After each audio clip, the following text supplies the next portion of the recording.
asaldan botulizm yuqtirib olishligi meni hayratlantirdi. Savolimiz bor. Bu so'rovnoma o'tkazayotgandik.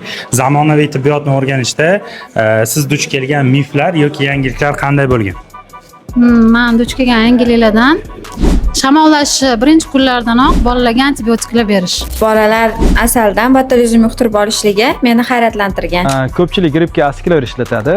Aslida so'ng gerpesga ishlatish kerak. Menga qiziq, mana o'zim hozir o'qib turganimda aminoglikozidlarni ko'p shifokorlar liboy infeksiyaga yozib yuboradi-da. Ular o'zi asli faqat aerob infeksiyalarga ta'sir qiladi. 5 yoshgacha bo'lgan bolani qattiq erkalab yoki osmonga irg'itish bosh miyani silkitish sindromiga sabab bo'lishi mumkin.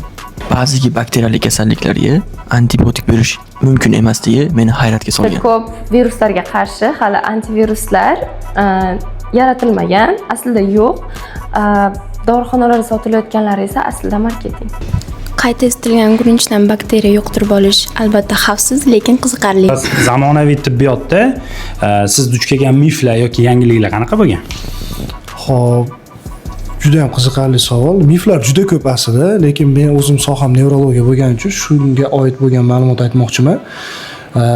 Antiepileptik preparatlar bor-ku, misol uchun epilepsiyaga qarshi ishlatiladigan dorilarning fonida folik kislotani miqdori kamayadi. Endi men o'zim jetskiy nevrolog bo'lganim uchun shu bolalarda qo'llaganda folik kislota miqdori kamayib, bizning maqsadimiz epilepsiyani yengish edi-ku.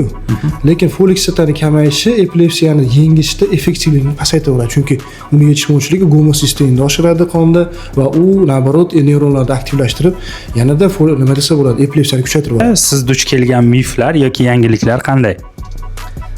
Miflar juda ham ko'pchilikda. Yaqindagina o'zim duch kelgan miflardan biri. Masalan, Lambliya degan kasallik bor. Gardia Lambliya. Buni ko'pchilik odamlar jigar va o't yo'llarida kasallik qo'zg'atadi deb o'ylashadi. Lekin aslida bu ichaklarda muammo keltirib chiqaradi va juda ham kuchli badbo'y hidli diareyaga, ichib ketishiga sabab bo'ladi.